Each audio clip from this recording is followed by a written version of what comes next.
Chimpika onaka. One step kumberi, two steps kumashure.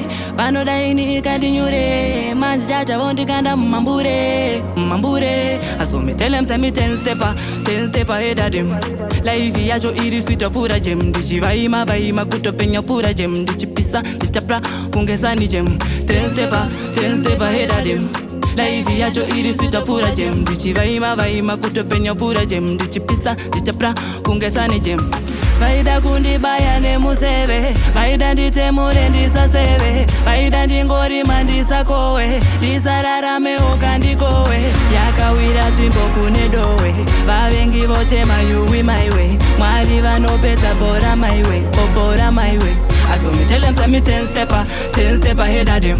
Life yacho iri sweet pura gem. Ndichi vaima kutopenya pura gem. Ndichi pisa, ndichapra kungesani gem. 10 step ahead of them. Life yacho iri sweet pura gem. Ndichi vaima kutopenya pura gem. Ndichi pisa, ndichapra kungesani gem. Vandiona ndichishanda hanzi tutu wanzise. Amsikuziva ndiri gamba damatize vaiva. Mwari wangu pasinoramba vanongori vaiva. Pandopera osimba notenga rivaiva. Chiribi bong kom ribi bong skeng them. Vanondivenga vese Mwari please bless them. Melody yangu dio yangu shotgun. Liriki yacho riri iro ammunition. 10 step ahead of them. Life yacho iri sweet pura gem. Ndichi vaima kutopenya pura gem. Ndichi pisa, ndichapra kungesani gem. 10 step ahead of them. Life yacho iri sweet pura gem. Ndichi vaima kutopenya pura gem. Ndichi pisa, ndichapra kungesani gem.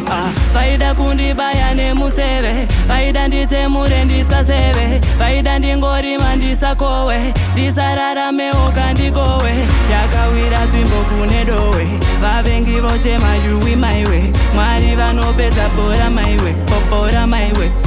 Tell them say me 10 step ahead of them. Life yacho iri sweet pura gem. Ndichi vaima kutopenya pura gem. Ndichi pisa, ndichapra kungesani gem. 10 step ahead of them. Life yacho iri sweet pura gem. Ndichi vaima kutopenya pura gem. Ndichi pisa, ndichapra kungesani gem.